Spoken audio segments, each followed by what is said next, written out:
आज हम करने वाले हैं एक्सरसाइज 17.4 का क्वेश्चन नंबर 1 जो कि आपको स्क्रीन पर नजर आ रहा होगा। और बेसिकली ये वीडियो है वेन डायग्राम से रिलेटेड। सेट्स को हम जब डायग्रामेटिकली रिप्रेजेंट करते हैं तो वो वेन डायग्राम कहलाती है। उसके साथ मैं आपको ये भी बता दूं कि चैप्टर 19, 20, 21, 22, 23, 24 इस तरह के चैप्टर चैनल पर अपलोडेड हैं डिफरेंट टॉपिक्स पे, लाइक वेरिएशन और ट्रिग्नोमेट्री, मैट्रिसेस और क्वाड्रेटिक इक्वेशन से रिलेटेड। वो आपको प्लेलिस्ट में बहुत इजीली मिल जाएंगे क्लास 10 की। चलिए स्टूडेंट्स, आप मेन टॉपिक पर आते हैं। यहाँ पर आपके पास सवाल कुछ इस तरह के, if A and B are any two subset of universal set then draw Venn diagram in general. किस किस के लिए आपको वेन डायग्राम बनानी है? ए यूनियन बी के लिए, ए इंटरसेक्शन बी के लिए, ए ट्राइंगल बी के लिए एंड ए माइनस बी के लिए। ठीक है, ओके। और आपके जो ए एंड बी है वो सबसेट है यूनिवर्सल सेट के। अच्छा, ये बात तो आपको मैं लास्ट वीडियोस में करवा चुकी हूँ कि जब भी हम ये क्वेश्चंस करते हैं तो ए एंड बी सी जो भी सेट दिए हुए होते हैं वो सबसेट ही होते हैं यूनिवर्सल सेट के। और सबसेट का मतलब क्या होता है?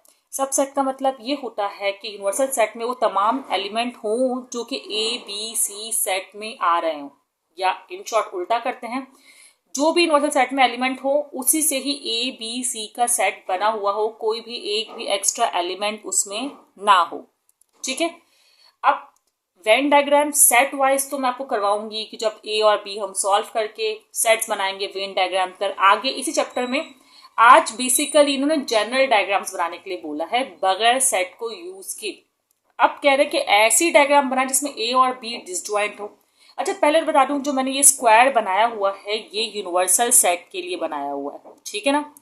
अब मैं बनाऊंगी इसमें दो सर्किल जो कि एक ए सेट को रिप्रेजेंट करेगा और एक बी सेट को रिप्रेजेंट करेगा। ठीक है, ये बात याद रखिएगा। और अगर तीन सेट होंगे तो तीन बना देती, ए बी सी, इससे कोई फर्क नहीं पड़ेगा। ठीक है, अभी हमारे पास सेट नहीं है, जस्ट हम उस वेन डायग्राम के लिहाज से उस डायग्राम को बनाएंगे बगैर सेट के जनरल डायग्राम। ठीक है, अब अगर आप लोग नोटिस करें तो एक और कंडीशन दी गई है जिसमें कहा गया ए एंड बी डिसजॉइंट हो। डिसजॉइंट वो जिसमें सर्किल दोनों का ओवरलैप ना कर रहा हो। मैं आपको बनाकर दिखाती हूँ। ठीक है, मैंने दो सर्किल बनाया है, स्पेस जरा दे दिया, आप लोग कम दे दें, जरा दे देने से कोई फर्क नहीं पड़ता। ये सेट है ए का एंड ये है बी का। ठीक है, और डिसजॉइंट सेट है तो मैंने ओवरलैप करके या ज्वाइंट करके कुछ नहीं बनाया है। आगे और भी आप कंडीशन सीखेंगे। सही, अब हमें ए यूनियन बी को रिप्रेजेंट करना है इस वेन डायग्राम में। तो ए यूनियन बी में आप लोग को पता होगा कि हम ए और बी के मेंबर्स को यूनाइट करके एक साथ लिख देते हैं। जिसका मतलब जो भी ए के मेंबर्स होंगे, अभी तो नहीं है, जो भी होंगे और जो भी बी के मेंबर्स होंगे वो सारे ही ए यूनियन बी के सेट में आए हुए होंगे। तो आपको बस शेड करके दिखाना है। ठीक है, और जो यूनिवर्सल सेट में मेंबर्स होंगे ना वो ए और बी के दोनों के ही मेंबर्स होंगे। ठीक है ना, क्योंकि सुपर सेट कहलाता है। अब आपने क्या करना है, बस इसे शेड कर देना है, जो कि इतना क्लियर नजर आ रहा है कि नहीं आ रहा है ये हमें देखना होगा। ठीक है, तो बस आप फुल शेड कर दीजिएगा। तो ये तो रिप्रेजेंट कर रहा है इस वक्त ए यूनियन बी को। अब इसी डायग्राम को यूज करते हुए मैं ए इंटरसेक्शन बी के लिए आपको बताती हूँ। अब ए इंटरसेक्शन बी का मतलब ये होता है कि जो इन दोनों सेट में सिमिलर हो।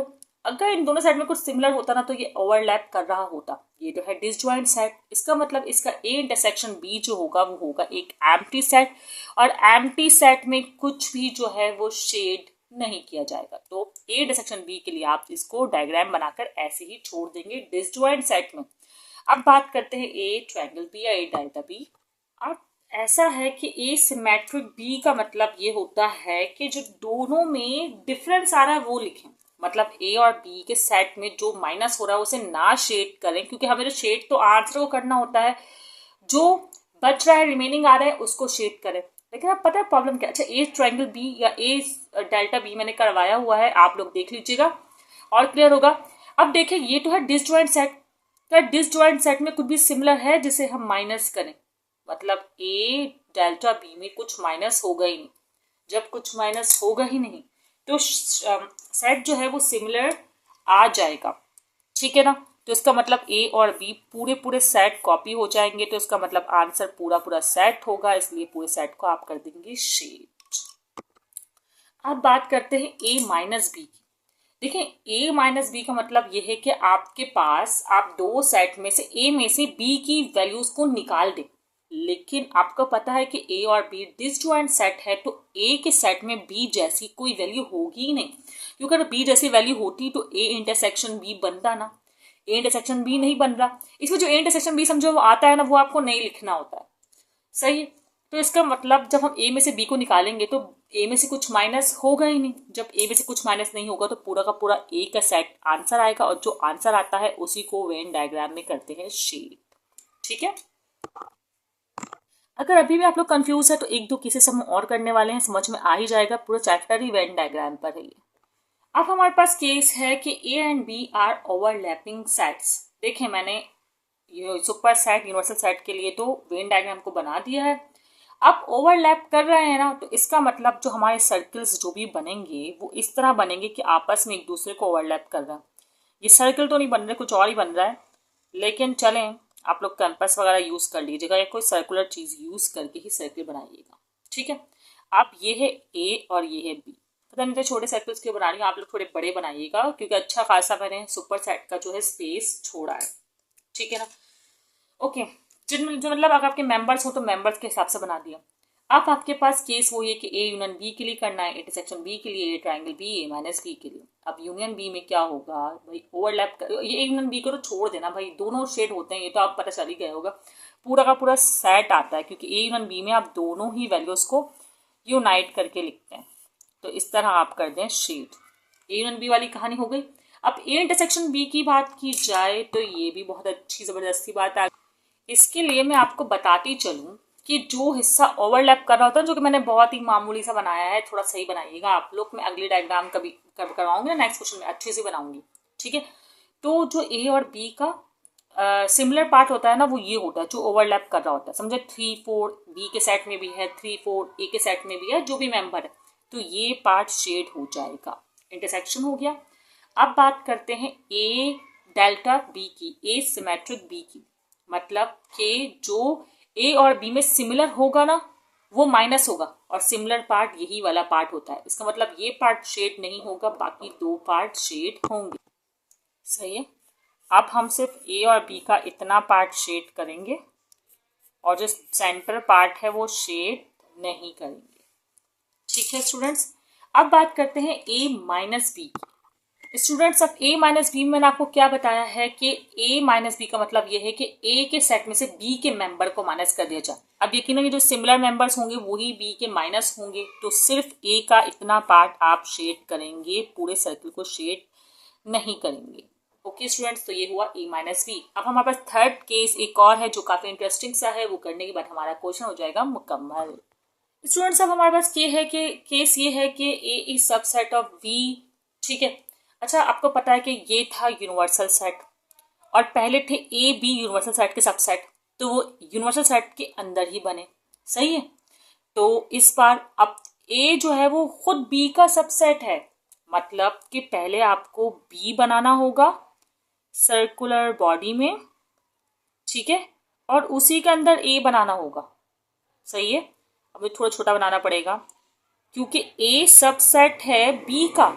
भाई जो सबसेट होते हैं ना वो उसी के अंदर बनते हैं। अब यूनिवर्सल सेट के सबसेट थे ए एंड बी, सवाल में पहले बता दिया गया था, हमने इस तरह अंदर बनाया। अब ए खुद बी का सबसेट है, तो मैं ए के अंदर ही बनाऊंगी, क्योंकि ए बी के सबसेट में ए के तमाम मेंबर्स होंगे। अब ये ओवरलैप नहीं करेगा, पूरा का पूरा ओवरलैप कर जाएगा, ये समझे। ठीक है ना। ओके। अच्छा, ये बी है और बी का सबसेट है ए। ओके। इस तरह डायग्राम बनेगी। पहली बात तो ये है, जब भी कोई किसी सबसेट होता है, अब फॉर एग्जांपल अगर ए का सबसेट होता बी, तो मैं ए पहले बनाती, बी को उसके अंदर बना देती। बनाना तो पड़ता, कोई सबसेट है तो पूरे मेंबर्स होंगे ना, मैं कैसे उसे अलग बना सकती हूँ। समझ में आ रही है आपको बात। ठीक है। सबसेट का कॉन्सेप्ट क्लियर होना चाहिए आपको, उसके आपको देखनी पड़ेगी प्रीवियस वीडियोस, और आगे भी क्लियर होगा सबसेट का कॉन्सेप्ट। वैसे एक्सरसाइज 17.3 के क्वेश्चन नंबर 5 में काफी क्लियर किया है इस कॉन्सेप्ट को। स्टूडेंट्स, अब हमें वही करना है ए यूनियन बी। अब ए यूनियन बी का तो मतलब को पता है कि ए और बी दोनों के ही सेट्स होंगे, तो पूरा का पूरा होगा ये शेड। ठीक है। बहुत लाइट शेड हो रहा है, ये पेंसिल है ऐसी, मैं क्या करूं। ठीक है। अच्छा, अब बात हो रही है ए इंटरसेक्शन बी की। ए इंटरसेक्शन बी में जो सिमिलर होगा बस वो शेड होगा, सोचें। और सिमिलर क्या होगा, यकीनन ये ए सेट, क्योंकि ए सब सेट है बी का, तो ए और बी दोनों के ये वाले मेंबर्स होंगे सेम। ठीक है, अब बात हो रही है ए सिमेट्रिक बी, ए सिमेट्रिक बी की। अब ए सिमेट्रिक बी में आपको क्या करना है। अब स्टूडेंट्स ऐसा है कि ए कॉम्प्लीमेंट बी में यकीनन ए बी का सेट पूरा ए में से माइनस होगा, ऐसा होगा नहीं। इसमें ऐसा होता है कि ए ट्रायंगल बी में जो भी चीज सिमिलर होती है ना वो हमें नहीं लिखनी होती है। तो सिमिलर यकीनन ए का शेड होगा तो वो हमें नहीं लिखना होगा, तो आंसर होगा बी का रिमेनिंग पार्ट जो कि ए में ना आ रहा हो, और उसी को करेंगे आप लोग शेड। बात समझ में आ रही है ना कि ए ट्रायंगल बी में से आप लोगों में ये करना होता है कि ए का सेट, मतलब इन दोनों में जो सिमिलर होता है वो नहीं लिखना होता। सिमिलर तो ए है इसलिए वो नहीं लिखना होगा, बाकी का पार्ट आंसर होगा इन शॉर्ट। ठीक है, अब हमारे पास है क्या ए माइनस बी, उसमें क्या होगा, वो बहुत सिमिलर है और सिंपल है ये। ठीक है, अब क्या करना है, ए में से आपको बी को माइनस करना है और लिखना है। अच्छा, ए में से बी को माइनस करना है, इसकी मिसाल मुझे आपको सेट बनाकर ही देनी होगी। जैसे फॉर एग्जांपल ए है, चलो पहले बी का सेट बनाते हैं क्योंकि बी का सब सेट बनेगा ना। अब बी है 1 2 3 4, मिसाल दे रही हूँ मैं आपको। ठीक है, और बी ए इसका सब सेट था तो 2 3 कुछ ऐसे इस तरह आप मेंबर्स ले लें।